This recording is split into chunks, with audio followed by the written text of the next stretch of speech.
माझा आजचा विषय आहे युअर रिअल एनिमी, तुमचा खरा शत्रू.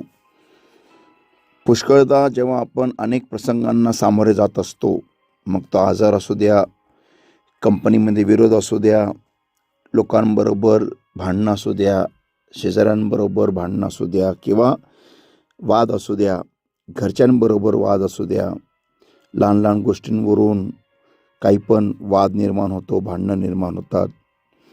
तर त्यावेळेस आपले आर्थिक प्रसंग, आपल्या आर्थिक परिस्थिती, आपल्या जीवनामध्ये घडणाऱ्या घडामोडी, या सर्वांमध्ये आपल्याला समोरचा व्यक्ती हा शत्रू वाटत असतो. साहजिकच आहे, आपण मनुष्य आहोत आणि आपल्याला त्या माणसाकडे बघून राग येतो आणि आपण मग त्या माणसाच्या विरोधामध्ये अनेक विचार करत असतो. माणसाच्या विरोधामध्ये अनेक आपण वाईट वाईट गोष्टी बोलतो. पण आपण हे विसरतो की आपला खरा शत्रू तो मनुष्य नव्हे, तर भलताच कोणतरी आहे. आपण वाचूया मत्तैचा 12वा अध्याय आणि वचन 22 ते 23. मत्तै 12 वचन 22 ते 23.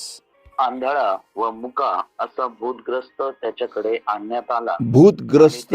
भूतग्रस्त त्याच्याकडे आणण्यात आला.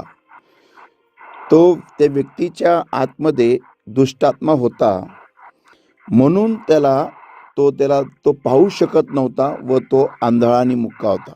परत वाच pastor Yashwant, can you read please 22 आणि 23. मग आंधळा व मुका असा भूतग्रस्त त्याच्याकडे आणण्यात आला आणि त्याने त्याला असे बरे केले की तो मुका बोलू लागला व पाहू लागला. तेव्हा सर्व समुदाय आश्चर्यचकित होऊन म्हणाले, हा दाविदाचा मुलगा आहे की काय?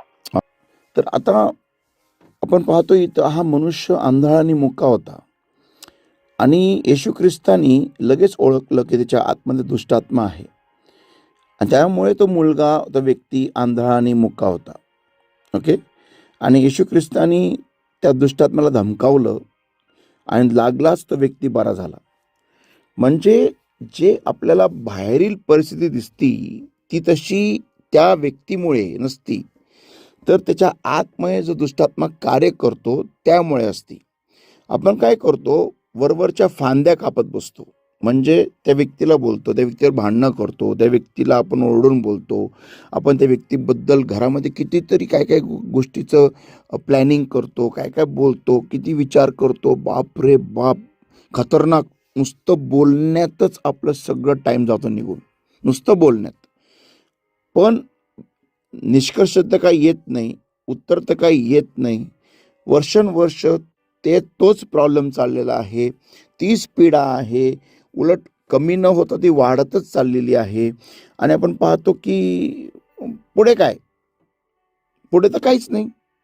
नुसतं तेच तेच तेच तेच तेच तेच तेच तेच तेच तेच सारखं सारखं सारखं सारखं घरामध्ये बडबड करत राहायची. ह्याच्याबद्दल त्याच्याबद्दल, ह्याच्याबद्दल त्याच्याबद्दल, ह्याच्याबद्दल त्याच्याबद्दल, ह्याच्याबद्दल त्याच्याबद्दल, तो असं केलं असं केलं असं तसं केलं. नुसती तीस तीस तीस तीस तीस तीस तीस तीस तीस तीस बडबड. पण उत्तर तर काही नाही आहे, शून्य. चमत्कार तर काही नाही, शून्य. आपण हे विधर्मी लोक जे करतात ना, त्याची स्टाईल तुम्ही कॉपी नका करू. कारण त्यांना मार्ग नाही माहिती, त्यांना खरा देव नाही माहिती, त्यांना जिवंत परमेश्वर नाही माहिती, त्यांना काहीच ठाऊक नाही आहे. ते लोक आंधळे आहेत, मुखे आहेत, बहिरे आहेत, ते हरवलेले आहेत. तुम्ही त्यांच्यातून आलेले आहात खरं, पण तुम्हाला त्यांचे रीतिरिवाज, त्यांचे मार्ग, त्यांचे पद्धती, त्यांचे उपचार हे सगळं सोडणं गरजेचं आहे. आपण काय करतो माहिती आहे का, आपण ख्रिस्तात तर आलेलो आहोत, पण आपण आपले मिसरी जीवन जे आहे ना, जे मिसरातलं होतं, मिसरी पद्धती जे आहेत ना, प्रॉब्लेमला सामोरे जायच्या, प्रॉब्लेमला कसं विजयी करायच्या, त्या सगळ्या आपण सोडलेल्या नाही आहेत. आपण तेच करतोय, सारखं सारखं सारखं सारखं तेच. प्रॉब्लेम आला की ग्रस्त व्हायचं, भ्यायचं, भिवून निराश व्हायचं, किरकिर करत राहायची, मग टेन्शन घ्यायचं, मग अजून त्याच्याबद्दल बोलत राहायचं. मग काही काही लोक बोलणार नाही त्याच्याबद्दल, पण त्या प्रॉब्लेमबद्दल डोक्यामध्ये तो प्रॉब्लेम घेऊन निराश होऊन घरात बसणार आणि मग कुडत बसणार, मग कुरकुर करत बसणार, मग रडत बसणार, मग भयभीत होणार, मग अनेक प्रकारच्या नकारात्मक गोष्टींवर विचार करत राहणार की असं कसं काय झालं, तसं कसं काय झालं, माझ्याबरोबर काय झालं तसं. तुम्ही काय विधर्मी आहात का? तुम्ही काय ख्रिस्ताच्या बाहेर आहात का? आपण तसे नाही आहेत. आपल्याला प्रभू येशू ख्रिस्तानी रक्ताची खंडणी भरून, स्वतःच्या रक्ताची खंडणी भरून आपल्याला विकत घेतलेले संत हो. हालेलुया. म्हणून आपण त्या पद्धतीने वागू नाही शकत. आपण त्यांच्यासारखं वागू नाही शकत. तुम्ही आणि मी आपण अंधकारात नाही, आपण प्रकाशात आहोत बायबल सांगतं. आणि आपल्याला तर सगळं उघडपणे ठाऊक आहे की ह्या गोष्टीमागे नक्की कार्य करणारा कोण, या प्रसंगामागे कार्य करणारा कोण, माझे उत्तरं माझ्यापर्यंत नाही येऊ देणारा कोण, माझे उत्तरं माझ्यापर्यंत अडकून ठेवणारा कोण. आपण पाहतो की डॅनियल हा प्रार्थना करत होता, ती प्रार्थना देवाकडे कधीच गेली होती आणि त्याचं उत्तर पण देवाकडून आलं होतं, पण त्याचं उत्तर सैतानाने मध्ये अडकून ठेवलं होतं. तर संत हो, आपल्या विरुद्ध सैतान कार्य करत असतो, हे कधी विसरू नका. तुम्हाला आणि मला जर का आपले उत्तरं, तुमचे उत्तरं जर का हवे असतील तर तुम्हाला ह्या मत्ते 12 जे आहे ना आणि वचन 22 आणि 23 ह्याच्याकडून एक फार मोठं उत्तर मिळालेलं आहे की तो व्यक्ती जो होता तो आंधळा आणि मुका होता. का होता? कारण त्याच्यामध्ये आंधळ्यापणाचा आणि मुकेपणाचा दुष्टात्मा त्याच्या अंगात होता. तो दुष्टात्मा काढल्या तो व्यक्ती बरा झाला. हालेलुया. संतो, आज आपल्याला ह्याच्यातून हे शिकायचं आहे की माझा खरा शत्रू कोण, माझे उत्तर थांबवून ठेवणारा कोण, माझ्यामध्ये लोकांमध्ये भांडणं लावणारा कोण, माझ्या विरुद्ध लोकांना उभं करणारा कोण, माझ्या विरुद्ध लोकांना कुरकुर करून लावणारा कोण, मला माझे आशीर्वाद नाही मिळू देणारा कोण, हा सैतान आहे. आपण उघड्या एफिसकरस पत्र 6 अध्याय, यशवंत पास्टर विल रीड 6 अध्याय, एफिशियन्स चॅप्टर 6 वर्सेस 10 to verse 12. एफिसकरस पत्र 6 अध्याय वचन 10 ते 12. पास्टर यशवंत. शेवटी माझ्या भावांनो, प्रभूमध्ये आणि त्याच्या शक्तीच्या बळामध्ये सबळ व्हा.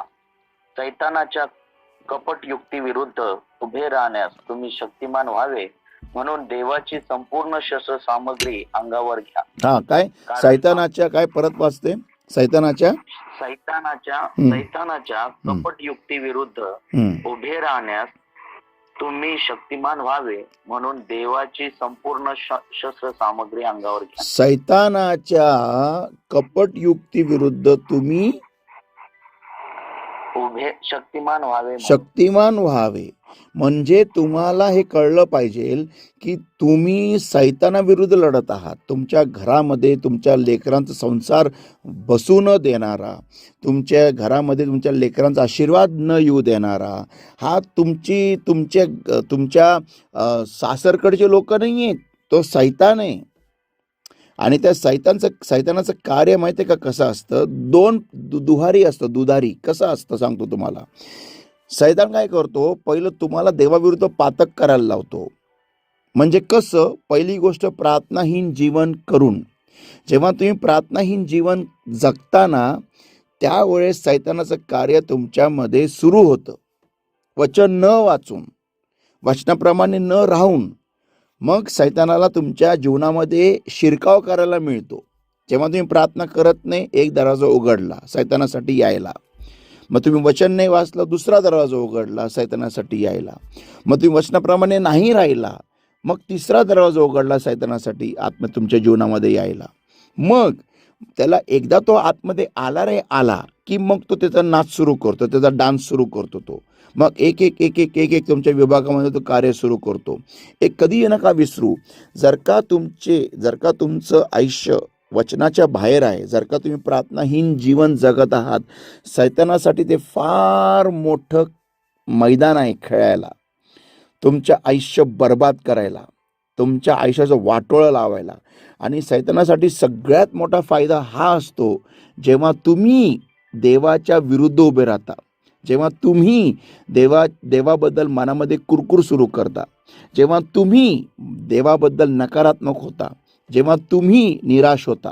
सैतानासाठी ते एक फार मोठं हे म्हणजे त्याला काय म्हणतात, ते रॉ मटेरियल, कच्चा माल. अरे वा वा वा वा वा वा, येस, आता मी बघा काय करतो वाटोळं. आदम आणि हवा ज्यावेळेस त्या झाडाकडे घुटमळत बसले होते ना, तो सैतानासाठी फार मोठा ॲडव्हान्टेज होता, फार मोठा फायदा होता, फार मोठा. जे देवानी म्हटले नाही करायचं, हे दोघं इथंच का लटकत बसले ते झाडाभोवती? म्हणजे मी आता ह्यांना धरणार. त्याआधी सैतानाने पाहिलं की स्त्री जी आहे हवा, ही त्या सर्पाबरोबर एकदम फ्रेंडली झाली, एकदम मैत्री झाली तिची, फार क्लोज. तिला सर्प फार आवडायला लागला. म्हणून त्यांनी सर्पाला बरोबर धरलं, कारण तो जो सर्प होता ना, धूर्त होता. सर्प हा शहाणा होता, सर्प हा हुशार होता. आणि त्या सर्पाद्वारे तिने हवेला बरोबर भुलून काढलं. त्यांनी पाहिलं की यार, या स्त्रीला आणि ह्या आदामाला, या दोघांनाही देवाबरोबर काही नाही, ते देवाच्या भोवती घुटमळत नाहीये, ते एका सापाभोवती घुटमळत आहे. वा वा वा वा, मस्त. जेव्हा आपण ना आपलं सर्व लक्ष देव सोडून भलतीकडे लावतो ना, सैतानाला फार आवडतं. कारण देवच असा एकमेव आहे ज्याला सैतान टच नाही करू शकत, ज्याला सैतान त्याच्या आतमध्ये घुसू नाही शकत, त्याच्या आतमध्ये सैतान कार्य नाही करू शकत. देवच असा एकमेव आहे. बाकी देव सोडलं ना तर या जगामध्ये सर्व गोष्टींना सैतान टच करू शकतो, हाताळू शकतो, वापरू शकतो आपल्या विरुद्ध. तर जेव्हा तो एका विश्वासणाऱ्याला पाहतो की हा देवाला सोडलं तर सगळीकडे चटकतोय, हा आला चटकला, तो आला चटकला, ही आली चटकला, ती आली चटकला, गावावरून फोन आला, बसला तासन तास गप्पा मारत, हा बोलला, बसला तासन तास गप्पा मारत, मग टी व्ही बघत बसला, मग इंस्टा बघत बसला, मग व्हॉट्सॲप बघत बसला, मग स्नॅपचॅट बघत बसला, मग हे ते, मग आला मित्र गेला फिरायला, आली मैत्रीण गेली फिरायला. मग त्याचा म्हणतो आता मला मस्त चान्स मिळालेला आहे. मग घरामध्ये बसायचं पण नकारात्मक विचार करत बसायचं. छान छान छान, व्हेरी गुड. वचन वाचत नाही ना, बस. प्रार्थना करत नाही ना, बस. सैतानासाठी हे प्लेग्राऊंड आहे, हा एक फार मोठा खेळाचा मैदान आहे. आणि तुम्ही जे काय वर्तणूक करता देहामध्ये, आपण जे काय करतो ना, हे सगळं सैतानासाठी कच्चा माल आहे. संत हो, तुम्हाला आणि मला कळलं पाहिजे की आपण ह्या पृथ्वीवरती प्रवासी आहोत. आपल्याला इथं काय कायमचं राहायचं नाही. हे विधर्मी जे जगतात ना, त्यांना काय वाटतं, ते परत इथं येणार आहे असं त्यांना वाटतं. त्यांना एक फार मोठं गाजर दिलेलं आहे खायला सैतानाने, की तुमचा परत पुनर्जन्म होणार आहे. हे गाजर ते आयुष्यभर खात राहतात, पण त्यांना माहिती नाही आहे हे फेक आहे. कोणाचा पुनर्जन्म होत नाही आहे. ते बिचारे, त्यांना कळत नाही, कारण त्यांना सत्य माहिती नाही आहे. म्हणून सैताने त्यांना गाजर दिले खायला आणि ते खात बसतात आयुष्यभर. आम्ही परत येणार आहे, इथंच येणार आहे. काही नाही, कोणीच काही येत नाही इथं परत एकदा. इथून जो गेला तो गेला, फिनिश दी एंड.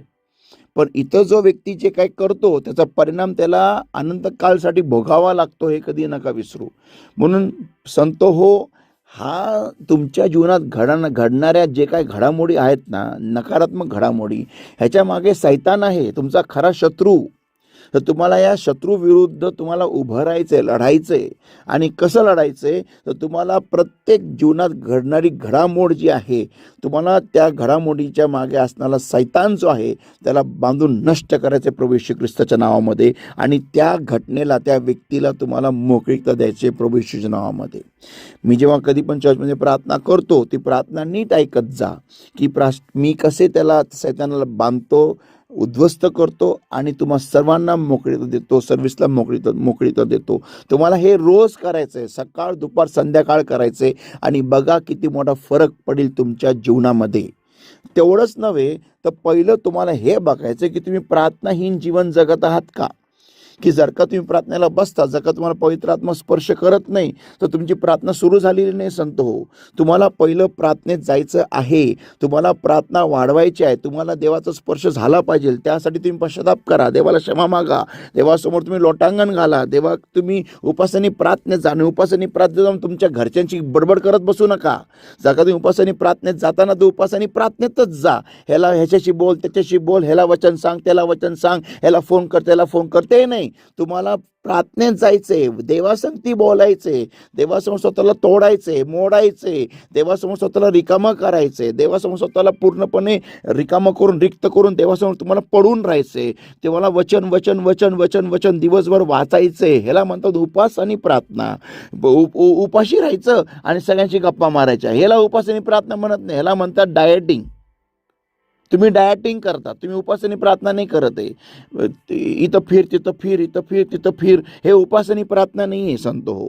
तर तुम्ही जेव्हा जर का तुम्हाला देव स्पर्श नाही करत, तर स्वतःला तुम्ही तोडा, मोडा, तुम्हाला तुमची झोप त्यागा, तुम्ही प्रार्थनेत बसा, वचन वाचा, जास्तीत जास्त देवाला वेळ द्या, मग मग देव तुमच्या जवळ येईल.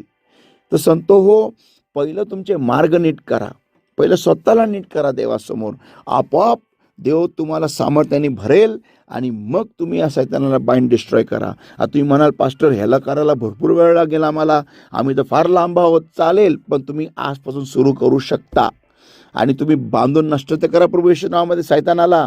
प्रार्थना तर सुरू करा आणि बघा देव कार्य करील. देव महान आहे, देव कृपाळू आहे, देव तुमची प्रार्थना झटक्यात ऐकेल आणि देव तुम्हाला उत्तर देईल. ज्या देवाने मला हे वचन आज तुम्हाकरिता दिलेलं आहे, तो देव तुमची प्रार्थना झटक्यात ऐकेल, तो विलंब नाही लावणार आणि तुम्हाला उत्तर झटक्यात मिळतील. सैतानाला बाइंड डिस्ट्रॉय करा, बांधून नष्ट करा आणि तुमच्या परिस्थितीला मोकळी द्या प्रभू येशू नावामध्ये. सकाळ दुपार संध्याकाळ हे करा आणि तुमच्या परिस्थितीला, तुमच्या लेकरांना, घरच्यांना, तुमच्या आर्थिक परिस्थितीला, सगळ्या काय तुमच्या लग्नासंबंधी प्रश्न आहेत, काही पण असतील, त्याला प्रभू येशूच्या रक्ताच्या आवरणाखाली घेऊन येत जा, सकाळ दुपार संध्याकाळ, आणि बघा देव तुम्हाला उत्तर देईल. तुम्हाला जे काय हवं आहे, त्या सैताने जे काय तुमचे उत्तर धरून ठेवलेले आहेत, त्यांना बांधून नष्ट करा आणि त्या उत्तरांना मोकळी द्या प्रभू येशू नावामध्ये आणि देव तुमचे उत्तर झटक्यात तुम्हाला देईल. काही महिन्यातच तुम्हाला उत्तर मिळतील आणि तुम्ही विजयी व्हाल. हालेलुया.